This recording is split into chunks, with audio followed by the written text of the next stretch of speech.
Primeira carta de Paulo a Timóteo, capítulo 6, versículo de número 7 até o versículo 10. Eu estou lendo pela terceira semana esse texto, porque a gente está falando de quê? De dinheiro. Nós estamos falando de dinheiro, tá? Diz o texto assim, ó. Alguns irmãos se levantaram, então eu vou pedir os demais. É bonito, todo mundo igual. Não é escola militar, mas é igreja. Então, ordem e progresso na igreja funciona. Porque nada trouxemos para este mundo,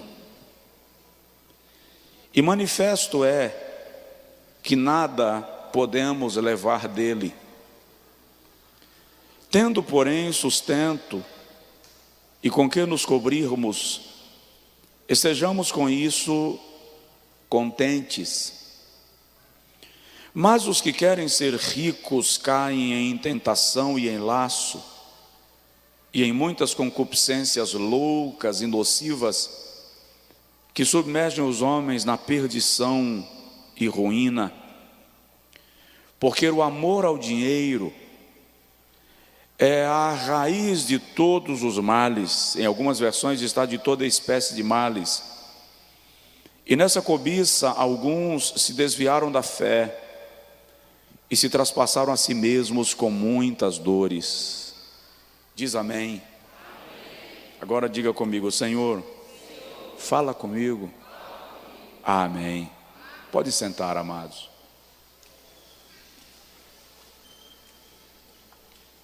Na primeira semana, refletindo nesse texto, a gente fez uma exegese, entendendo o que Paulo quer dizer nas palavras-chave do texto. Nada trouxemos, nada levaremos. Paulo está dizendo que nada que você angariar aqui, você leva para a eternidade. E eu disse aos irmãos, Salomão defende esse princípio quando ele diz que as riquezas foram geradas para o seu próprio dano, pois por qualquer má aventura elas se perderão.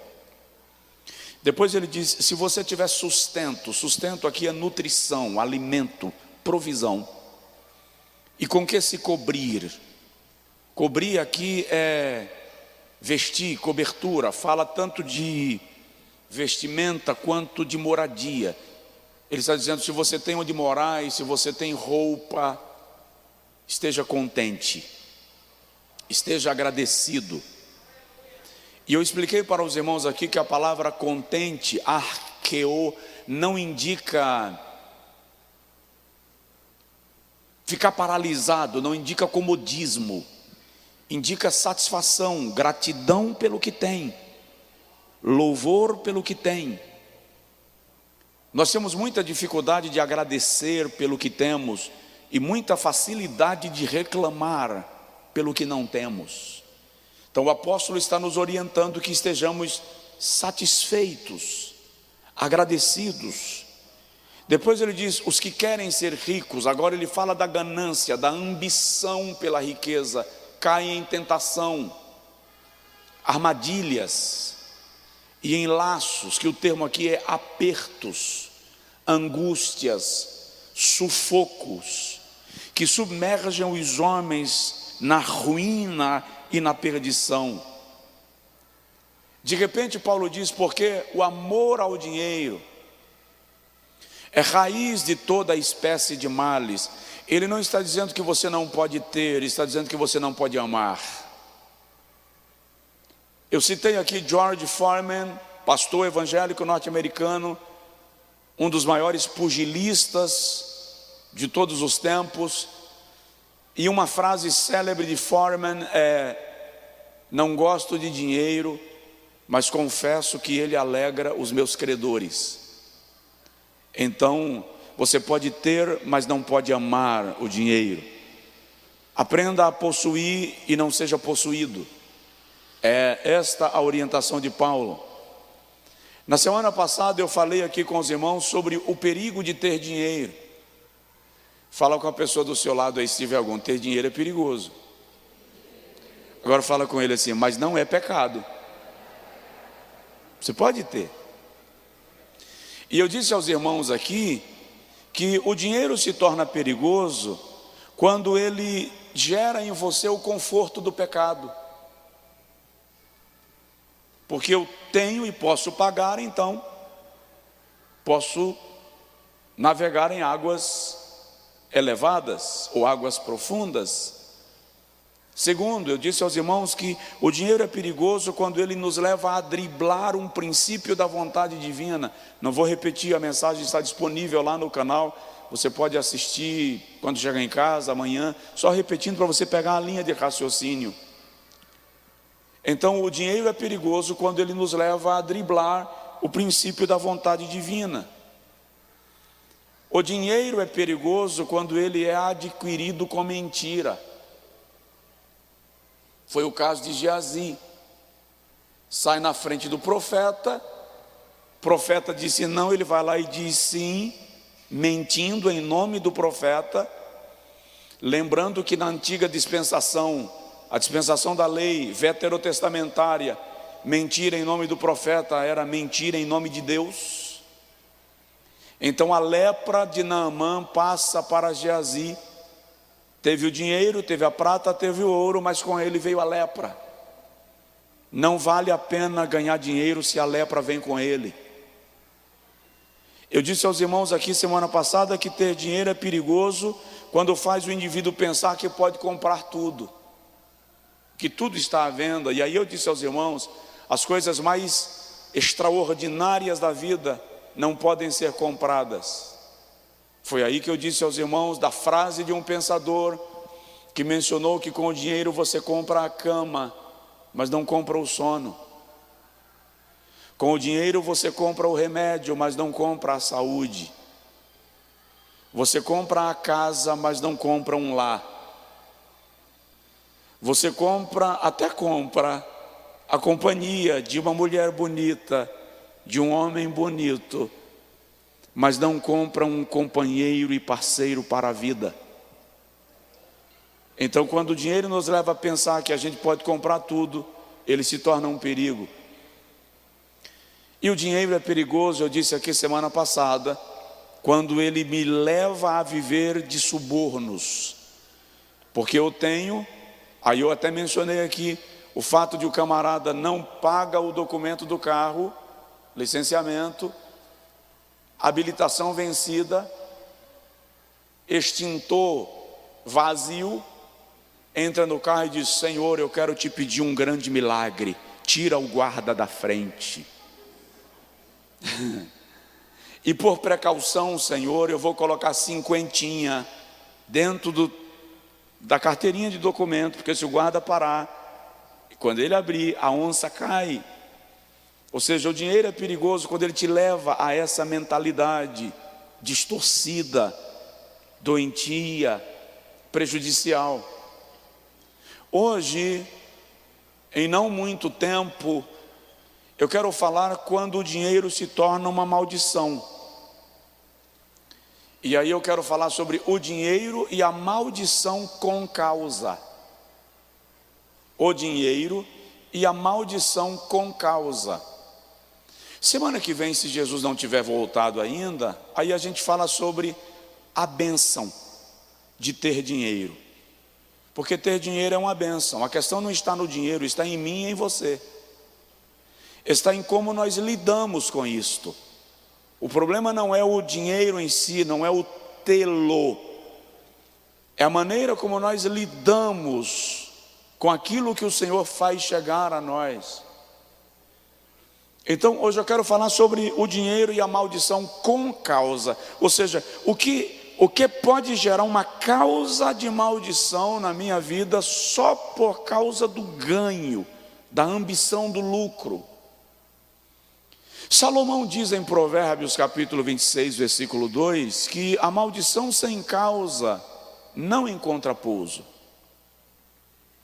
Você pode até enfrentar dificuldades, adversidades, vão jogar praga ou rogar praga, vão fazer oferendas aos demônios contra você, porque vão fazer. Tem gente que não gosta da tua cara, tem gente que não gosta de ver você bem. Tem gente que não gosta de ver você prosperar e é capaz de qualquer loucura pelo seu incômodo.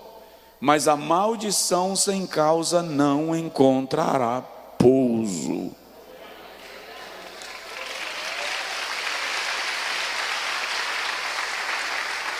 Diga comigo: eu estou guardado pela mão que rege o mundo. Repete: eu estou guardado pela mão que rege o mundo. Aleluia. Você está guardado.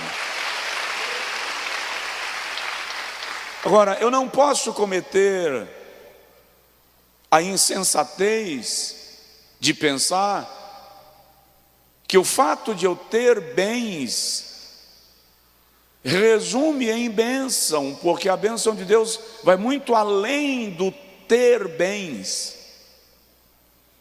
No dia que aquele jovem, chamado de jovem rico, vai procurar a Jesus e ele pergunta: o que hei de fazer para herdar a vida eterna?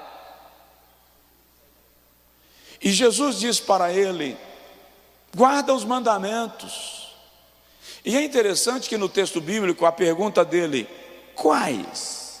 É uma pergunta esnobe. É uma forma de dizer a Jesus: tem algum que eu não conheço? Porque os que eu conheço, eu guardo todos. Jesus repete, é incrível a metodologia, a pedagogia de Jesus. Porque sabendo que o jovem conhecia, Jesus repete: não adulterarás, não matarás, honra teu pai e tua mãe. E ele interrompe Jesus, pode ler o texto, Mateus 19, ele interrompe Jesus. Não, para, tudo isso eu tenho feito desde a minha mocidade, desde que eu sou adolescente. Ele está dizendo, desde o bar mitzvah, quando eu completei 12 anos, e eu fiz a minha declaração diante do livro da lei no templo, que eu guardo os mandamentos. Jesus diz para ele: então vai, vende o que tens, dá-o aos pobres e depois vem e segue-me. E o jovem se retirou triste. Por quê?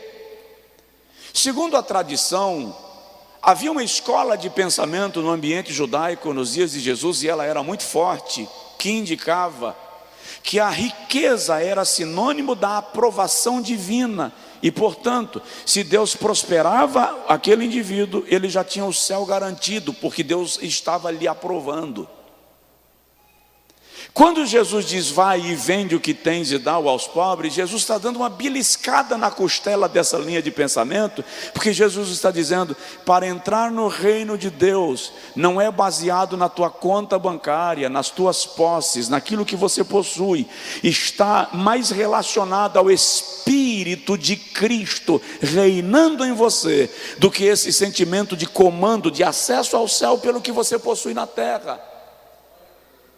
Tem alguém aí? Também Jesus não estava dizendo que rico não vai ser salvo. Isso é conversa fiada, de interpretação distorcida, de quem defende pobreza como meio para a salvação. Está errado. Rico e pobre entra no céu se reconhecer Jesus como Senhor e Salvador da sua vida. Eu conheço ricos que tem um espírito de humildade incrível, e conheço pobres arrogantes de uma forma extraordinária. O inverso também é verdadeiro. Então as posses, o status social não qualifica alguém para o céu. O que nos qualifica para o céu é um coração entregue, rendido, convertido ao Senhor Jesus e ao seu sacrifício. Diz que você entendeu, pelo amor de Deus. Então, o que pode tornar o dinheiro uma maldição na minha vida? Vamos lá? O dinheiro se torna uma maldição quando ele rompe o limite estabelecido por Deus. Quando rompe o limite estabelecido por Deus, presta atenção nisso. Quando o Senhor diz não, é não. Quando o Senhor diz sim, pode ir. Israel acabou de atravessar o Jordão, Josué capítulo 2. Jericó é a próxima cidade a ser conquistada. E Jericó é mais do que uma cidade, é uma cidade-estado, é uma cidade-reino. Historicamente, Jericó é uma fortaleza. A cidade é cercada por duas muralhas paralelas. O historiador diz que a primeira muralha era tão larga que hoje um carro de passeio nosso faria uma manobra em cima da muralha de Jericó. Tanto é que Raabe mora em cima da muralha, porque entre uma muralha e outra havia estruturas de madeira e casas eram construídos em cima. Quando o Senhor orienta a Josué sobre a entrada em Jericó, no capítulo de número 6, versículo 19 e 20 de Josué, o Senhor orienta e diz: tudo na cidade é maldito, tudo em Jericó é anátema, destruam tudo, queimem tudo, apenas o ouro e a prata serão consagrados ao Senhor. Presta atenção, o ouro e a prata é consagrado ao Senhor e o resto é maldito. Não toquem, não peguem. Entraram em Jericó, destruíram a cidade, dominaram-na, voltaram com vitória para o arraial, e no outro dia, a próxima cidade a ser conquistada se chama Ai. E Josué manda espias para observarem a cidade de Ai. E os espias dizem: não precisa mandar um exército, porque é uma cidade pequenina, ela não tem resistência, manda apenas 2 ou 3 mil homens e a cidade será tomada. E Josué, como um bom estrategista, não optou por mandar 2 mil homens, mandou 3 mil, o número maior. Mas a Bíblia diz que os 3 mil homens fugiram diante do pequeno exército da cidade de Ai. E dos 3 mil que fugiram, 36 deles foram mortos ao fio da espada. Quando Josué recebe o exército sobrevivente, apavorado, ele cai prostrado e diz: Senhor, o que aconteceu? Como pôde ontem o Senhor nos dar vitória sobre Jericó? E hoje o Senhor nos entrega na mão de uma aldeia. Os nossos inimigos saberão disto e se levantarão contra nós. E o coração dos nossos homens está apavorado. E quando Josué está orando e clamando e lamentando, o Senhor fala com ele: para de lamentar e chama o povo, porque existe maldição no arraial. Capítulo 7. E o Senhor orienta a Josué e diz: faz a seleção por tribo. Capítulo 7, versículo 1 ao 4. Depois que você selecionar a tribo, faz a chamada por família. E depois que você fizer a chamada por família, versículos 4 ao 13, chama por casa. E você vai encontrar o anátema, aquilo que é maldito. E quando Josué segue a orientação divina, é selecionada no lançamento de sortes a tribo de Judá. Da tribo de Judá vem um dos pais da tribo, uma família, e dele cai a casa de Acã.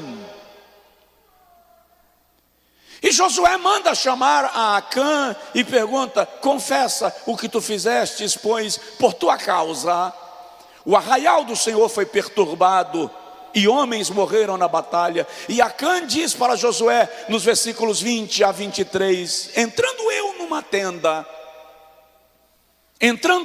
tenda, eu vi uma cunha de ouro, uma peça de prata e uma capa babilônica, e peguei para mim.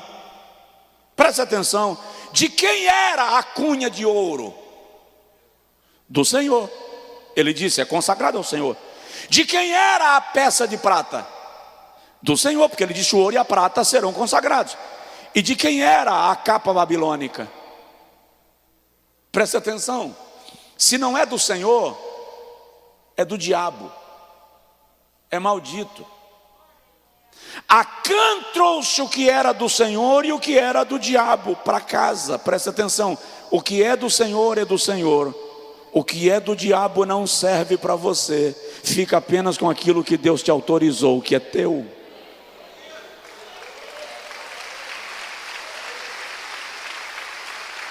Josué diz para Acã, por tua causa o arraial foi perturbado, e também a tua casa será perturbada e será extirpada do arraial. Aquela riqueza, a peça de ouro e a peça de prata, se transformaram em maldição na vida da família de Acã. Todas as vezes que eu me aproprio daquilo que o Senhor disse é meu, eu perco a bênção. E todas as vezes que eu me aproprio daquilo que é do diabo, eu atraio maldição. Presta atenção na diferença. Quando eu me aproprio daquilo que é de Deus, eu perco a bênção. Quando eu trago para mim aquilo que é maligno, eu atraio maldição. Se eu perdi a bênção, eu estou vulnerável à maldição. Significa entender que é preciso ter a diligência de observar o que eu estou trazendo para dentro de casa. O que é do Senhor é do Senhor, e o que é do maligno não serve para mim. Você me entendeu? Diga amém. Então o dinheiro se transforma numa maldição quando eu vou além do limite que Deus me estabeleceu. Ninguém pense que para Deus o que importa são os fins, e que Ele não está atento aos meios. Porque os meios pelos quais se angaria também conta. Alguém me ouve? Segundo lugar, o dinheiro se torna uma maldição na minha vida quando ele me afasta da verdade. Me faz viver uma mentira, uma fantasia para enganar a Deus. Atos 5. Se o irmão lê Atos 4, 33 a 35, a Bíblia diz que os irmãos vendiam o que tinham, traziam aos pés dos apóstolos, para que fosse distribuído entre os irmãos que tinham necessidade, a fim de que ninguém tivesse falta de nada. E aí a Bíblia cita um cidadão, membro da igreja primitiva em Jerusalém, que ele vendeu uma propriedade. E ele traz o valor da propriedade que vendera e deposita aos pés de Pedro.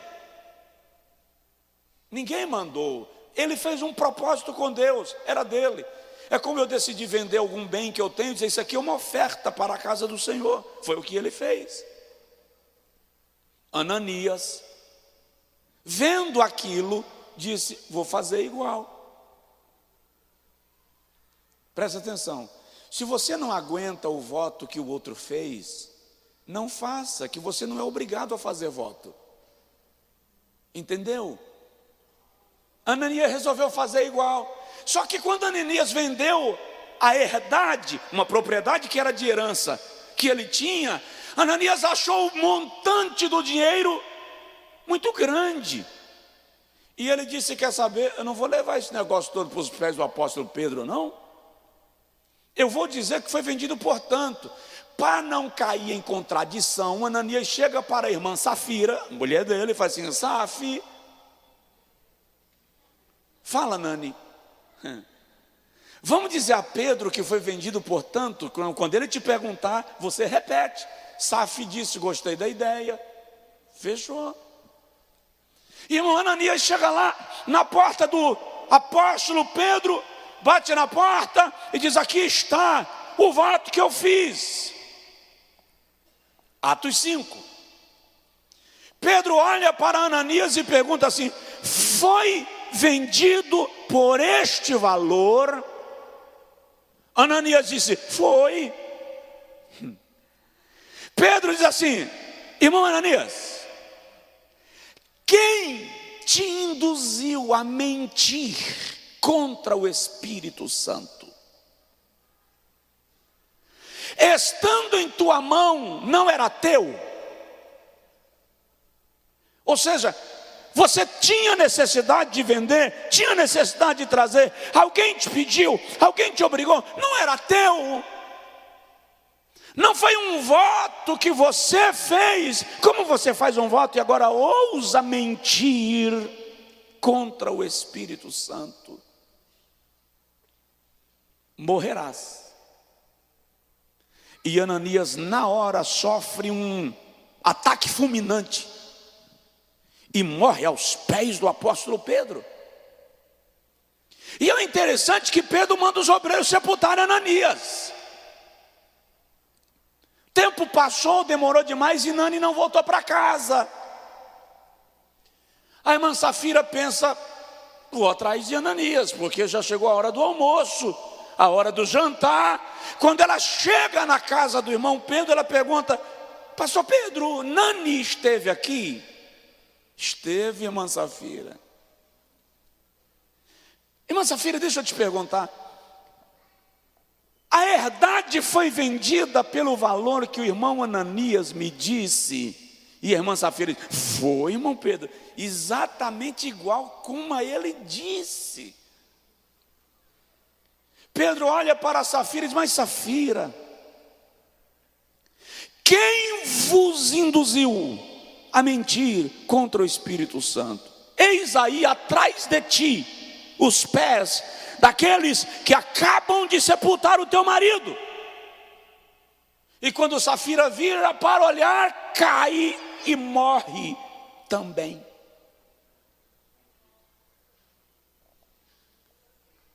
O dinheiro se transforma numa maldição quando ele te faz pensar que dá para caminhar na mentira para com Deus.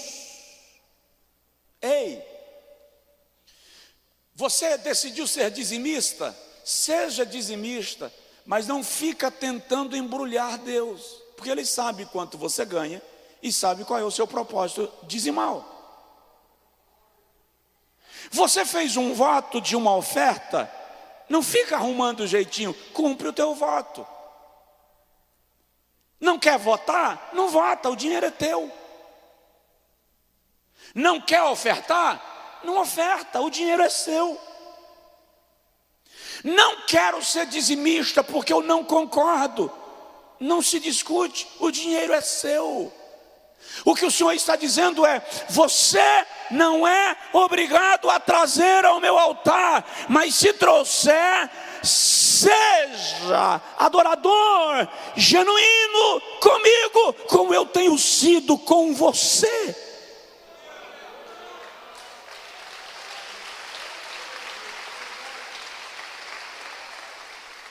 Alguns pastores dizem assim: quem não é dizimista vai para o inferno. Olha bem para os meus olhos castanhos. Você não vai para o inferno porque não é dizimista. Isso é coisa para um pastor dizer? Estou lhe dizendo, com toda a segurança que a Bíblia me dá, você não vai para o inferno porque não é dizimista. Dízimo é ato de honra. É decisão espontânea de um coração que decidiu honrar a Deus. Agora, eu só preciso que você entenda que existem bênçãos que estão relacionadas ao ato de semear. A salvação está relacionada ao ato de reconhecer a Cristo como meu Salvador e aceitar os seus ensinos. Mas a bênção financeira é chamada de semeadura, e você colhe o que semeia. Se você não oferta, se você não é dizimista, não reclama, se você não colhe, só isso. Se é que eu posso chamar isso de só. Mas o que eu e você precisamos entender é que no altar, seja na oferta, seja no dízimo, seja nos votos, nós precisamos ser generosos, liberais, apaixonados por Deus, sabendo que a oferta que sai da minha mão não sai da minha vida, sabendo que o Isaac que eu coloco no altar não fica lá, volta comigo para casa, sabendo que quando eu dou a Deus um Isaac, Ele me dá uma multidão de filhos, porque Deus é generoso.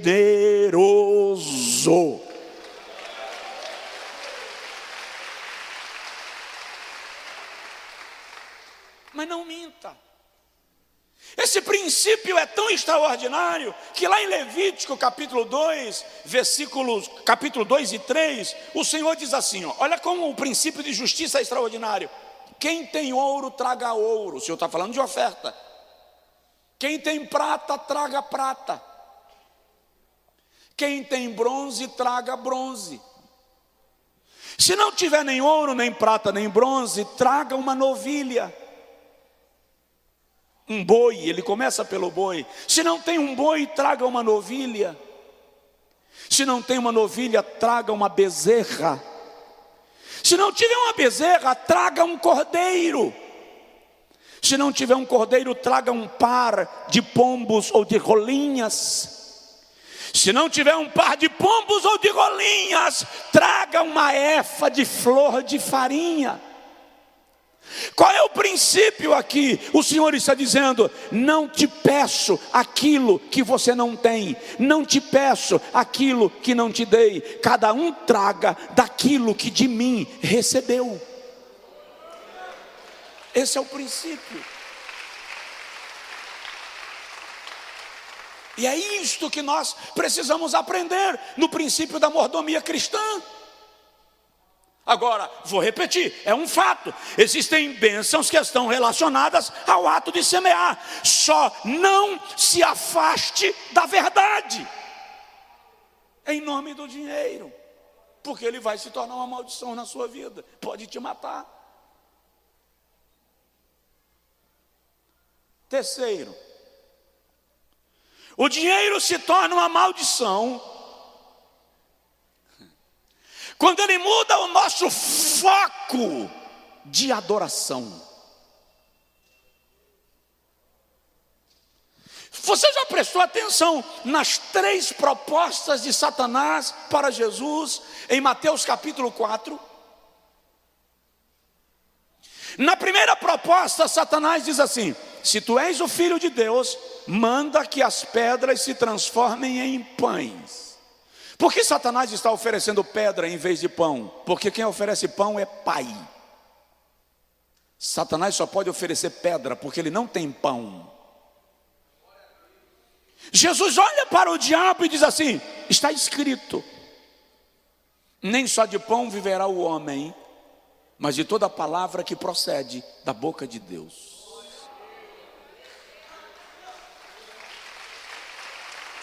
O inimigo faz a segunda proposta. Na segunda proposta ele diz assim: olha, está escrito no Salmo 91 que se você pular daqui para baixo, ele vai mandar anjos para te sustentarem com as tuas mãos, para que tu não tropeces em nenhuma pedra. Então, você não precisa ir para a cruz para provar que você é o Salvador do mundo. Prova que você é o Filho de Deus. Pula daqui. levita, flutua, aparece voando, e todos crerão em ti. Jesus diz: também está escrito: não tentarás o Senhor teu Deus. Aí a Bíblia diz que Satanás levou Jesus a um monte muito alto. É óbvio que esse monte tem que ser no mundo espiritual, porque não existe no mundo um monte tão alto que permita ver todos os reinos do mundo e a glória deles. Então ele leva Jesus a uma outra dimensão. Desta outra dimensão, versículo 8 e 9, ele mostra a Jesus todos os reinos do mundo e a glória desses reinos. E Satanás diz a Jesus: vamos fazer um negócio bom para nós dois? Eu ganho e você ganha. Eu te dou todos os reinos do mundo e as suas riquezas. Eu te dou todos os reinos do mundo e a sua glória, se você um pouquinho se prostrar e me adorar. Quando a proposta do ganho muda o teu foco de adoração,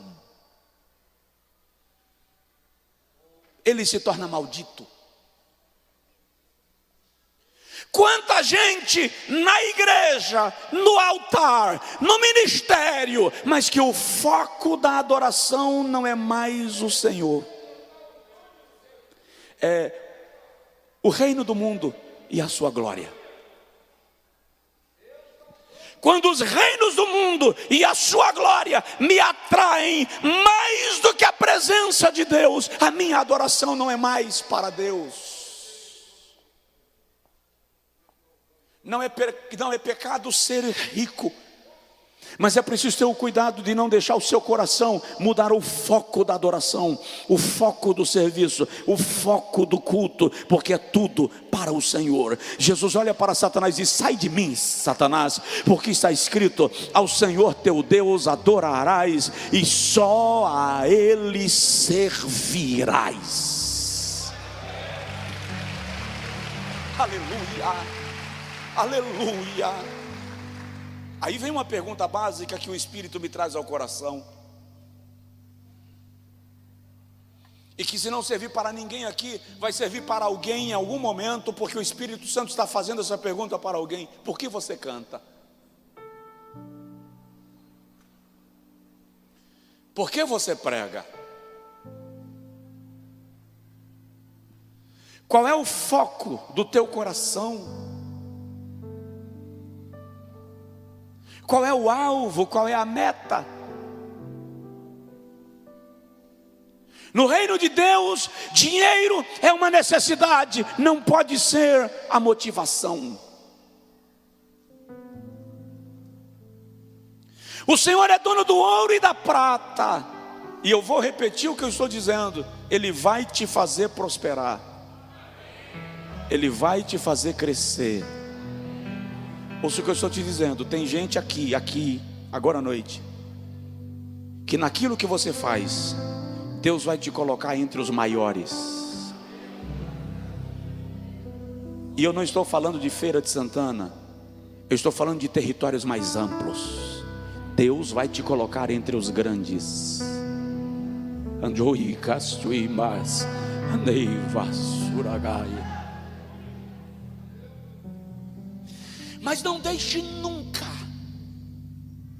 o seu coração se curvar diante de Satanás,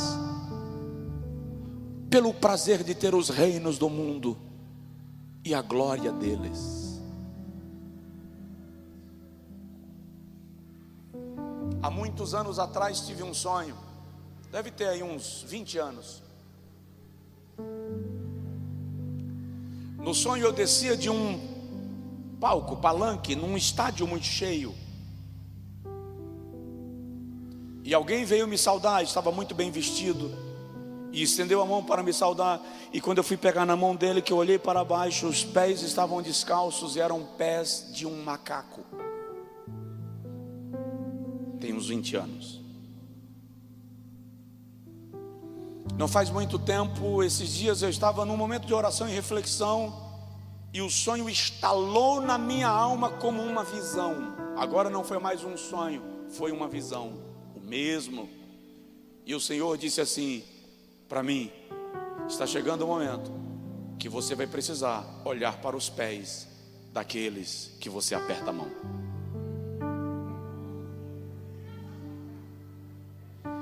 Porque mãos falam de obras, pés falam de propósito.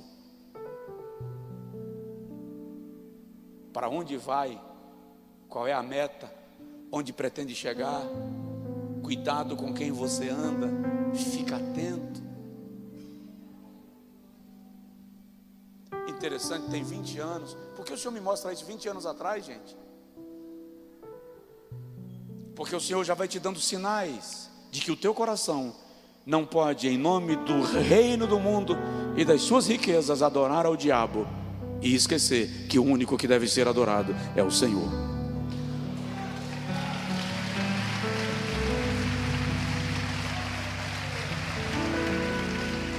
Aleluia.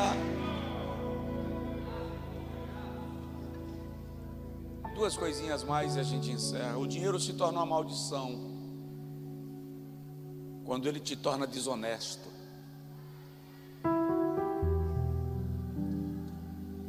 E é interessante que estava observando que honestidade não está relacionado a vínculo religioso. João capítulo 12, versículo 6 mostra que Judas andava com Jesus e roubava do que caía na bolsa do ministério do mestre. Lucas 19 mostra Zaqueu, um publicano, um servidor público do Império Romano, que tinha mais sensibilidade do que Judas. Quando Zaqueu encontra Jesus, ele diz: Senhor, eu dou aos pobres metade dos meus bens. E se eu tenho defraudado alguém, se eu roubei alguém, eu já vi muito pregador dizendo que Zaqueu era ladrão, era roubador. Não, ele não diz isso. Se eu tenho defraudado alguém, se alguém se sentiu prejudicado por mim, eu lhe devolverei o dobro do que aquilo lhe causou prejuízo. Judas andava com Jesus e roubava a bolsa. Zaqueu não andava com Jesus, mas tinha sensibilidade e princípio de honestidade. É por isso que muitas vezes você se depara com crentes desleais e com pessoas que você chama de ímpias, honestas, leais, de princípios, porque isso não está relacionado à fé. Isto não está relacionado ao nível de espiritualidade, está relacionado ao caráter do indivíduo na lida com as coisas da vida. Eu disse aos irmãos aqui uma certa feita, eu indiquei pessoas para trabalhos e empregos quantas vezes, e chegou um momento que eu precisei ponderar essa minha ânsia por ajudar. Lamentavelmente, não foi só um empresário, gerente ou consultor que me disse assim: pastor, sabe quem é o funcionário que me dá trabalho na minha empresa? O irmão, a irmã. O senhor sabe quem foi o funcionário que, quando foi demitido e eu paguei tudo e ainda me acionou no Ministério do Trabalho? O irmão. Teve um caso que o empregador chegou para mim e fez assim: eu não vou tratar ele como eu trataria outro, por respeito ao senhor,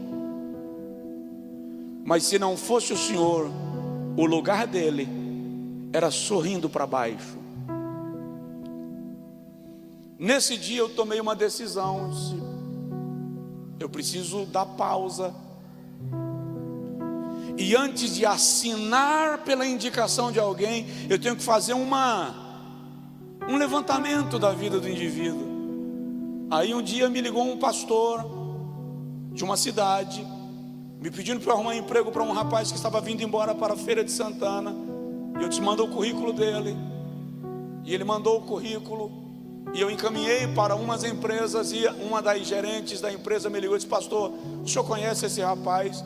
Eu disse: não conheço, conheço o pastor que indicou.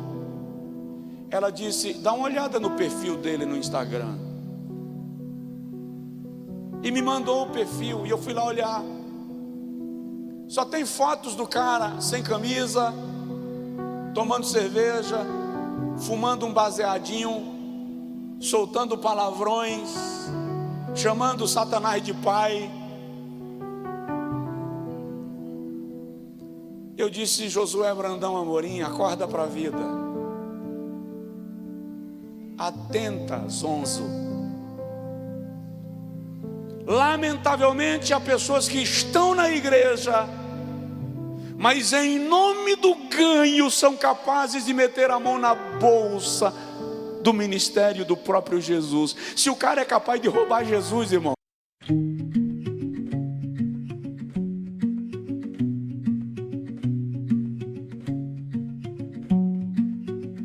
under the bone white moon I roam, where shadows breathe like they are grown. The quiet field becomes my guide, a silver truth I never tried to hide. And every step ignites a spark, a gentle fire cutting through the dark. Under the bone white moon tonight, I share the weight I used to fight. Let the frame drum echo through the air, calling courage I forgot was there. Bone white moon, unveil my name, turn my silence into flame. A whisper curls along the open sky, a question asked with no reply. But still I feel the pulse of something new, a rhythm rising where my fears withdrew. The night reveals what daylight missed, a hidden truth within the mist. Under the bone white moon tonight, I share the weight I used to fight.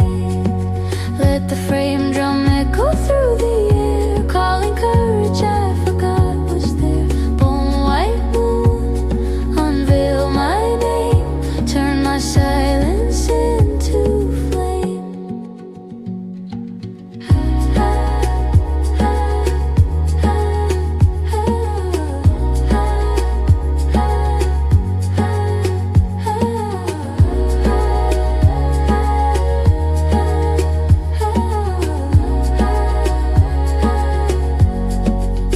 Let the shadows fall behind my stride, let the trembling in my chest subside. I walk toward the rising tune, a brighter fire beneath this moon. Under the bone white moon I rise, the spark reflected in its ancient eyes. Let the frame drum beat me through into the light. ele amarra a mãe dele num saco enquanto ela dorme e carrega.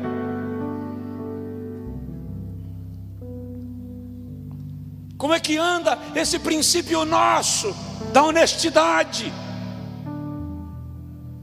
do comprar e pagar, do pegar emprestado e devolver, do se não pode pagar no dia, não desliga o celular, liga para o credor e dá satisfação, porque todo mundo passa aperto e todo mundo tem dia que o dinheiro não dá para fechar a conta. Tem ou não?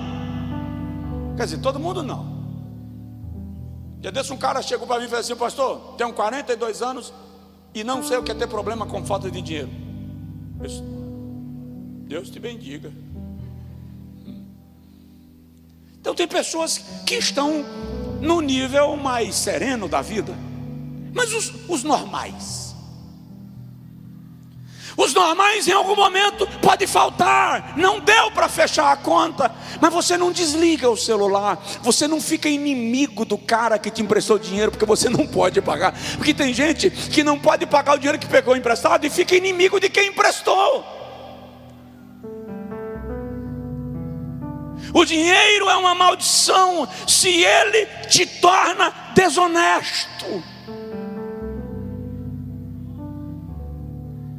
Não deu para pagar, vai na porta, dá satisfação, não some não. O credor compreende você chegar lá e dizer assim: olha, deu bolo e hoje empenou. Mas ele não compreende você sumir, porque sumir denota má fé, desinteresse. Tem alguém aí? Vou terminar. O dinheiro é uma maldição quando ele te torna infiel, desleal. A palavra Judas é uma variante grega do hebraico Judá, o que indica que Judas era da mesma tribo de Jesus, a tribo de Judá. A palavra Iscariotes significa nascido em Quiriote. Quiriote era uma cidade da tribo de Judá, o que confirma que Judas é da mesma linhagem de Jesus. Agora observe que quem entrega Jesus aos seus inimigos não são os gregos, que eram opositores ideológicos do mestre. Quem leva Jesus à cruz não são os romanos, seus inimigos políticos. Quem leva Jesus à cruz não são os samaritanos, seus inimigos religiosos. Quem leva Jesus à cruz é o seu apóstolo, parente, membro da sua mesma tribo.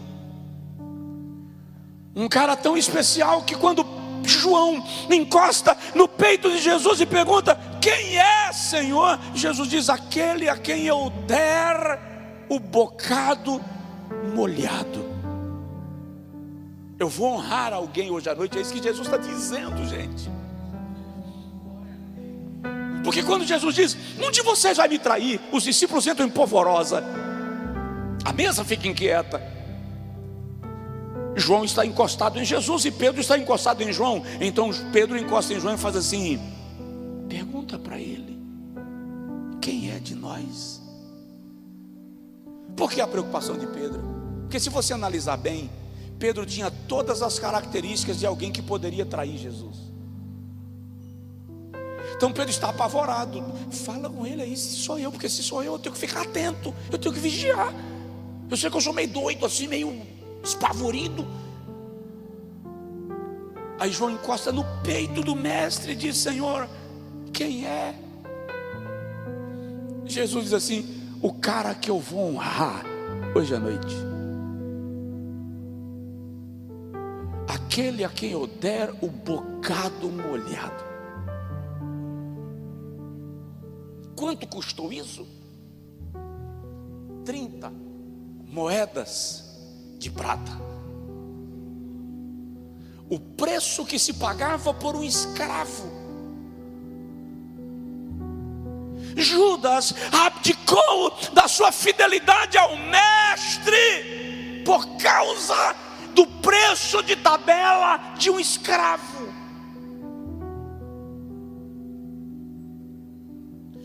Tudo aquilo que te leva a se tornar desleal, toda vantagem que te exige deslealdade é maldição.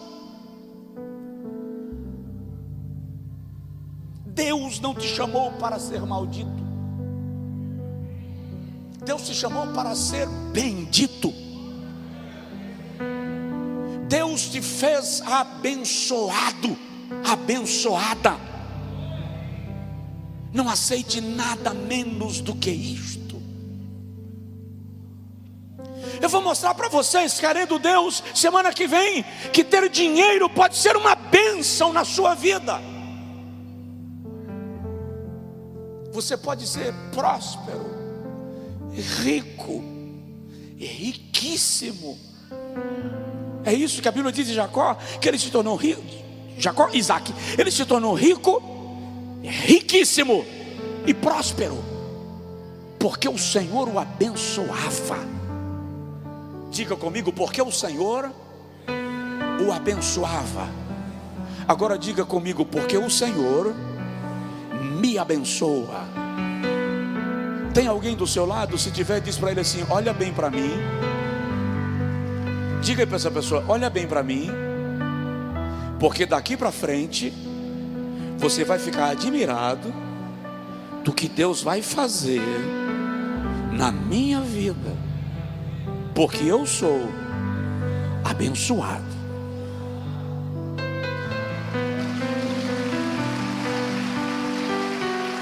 Fica de pé, por favor. Você foi chamado para a bênção. Você não foi chamado para a maldição. Então, vigie. Ter não é pecado. O pecado pode residir na forma como você lida com o que tem. Mas eu creio no Deus que abençoa o seu povo para uma vida de grandeza. Quero orar contigo.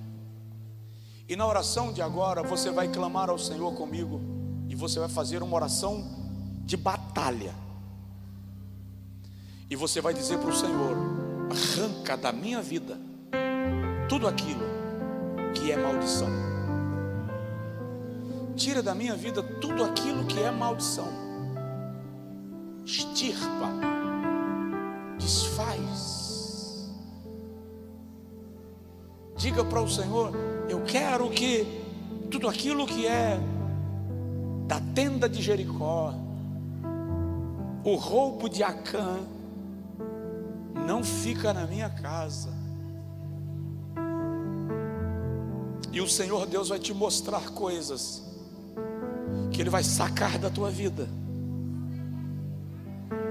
para que toda obstrução seja desfeita e você desfrute daquilo que o Senhor reservou para você. Pai, a nossa oração nesta noite é uma oração mais do que de renúncia, é uma oração de rejeição.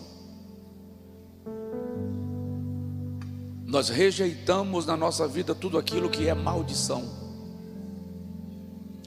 Nós rejeitamos na nossa vida e na nossa casa tudo aquilo que é de origem maligna. Se é ouro e prata e é do Senhor, nós consagramos a Ti. Mas se é capa babilônica, Senhor, é maligno e nós não queremos, porque se perdermos a bênção, atraímos a maldição, e nós queremos ficar debaixo da bênção, porque na Tua bênção a gente prospera. Anabasturi emanduri asturi munda laganai seria sebiagadagai Esuri amaste que mandura manadagasorei alagai levasuri amandura badagai que aviassuna meniguiste minha santuria la fazole bloso dia de que fez subiaste. Que toda maldição seja quebrada agora, Senhor, no mundo espiritual. No lugar onde nós não vamos, no lugar onde nós não conhecemos, no lugar onde nós não enxergamos, onde reina o príncipe das trevas, o Senhor reina sobre toda autoridade, sobre todo domínio e sobre todo poder, e a Tua ordem não pode ser revogada. Então, Pai, dá uma ordem que anula a maldição, dá uma ordem que quebre toda a maldição, dá uma ordem que neutraliza toda a ação do maligno a partir de um princípio de legalidade. Se o teu filho não viu, a tua filha não sabe, dá-lhe discernimento, abre-lhe a visão, lhe mostra onde está a túnica babilônica. Nós rejeitamos agora toda a maldição em nome de Jesus, e eu declaro, Senhor, do teu altar debaixo da autoridade da tua palavra, a bênção sobre a tenda dos teus filhos, a bênção sobre a tenda dos teus servos, a bênção sobre os negócios dos teus filhos e das suas filhas, a bênção que enriquece e não acrescenta dores, a bênção nós declaramos em nome do Pai, em nome do Filho, em nome do Espírito Santo. Seja abençoado, seja abençoada, em nome de Jesus.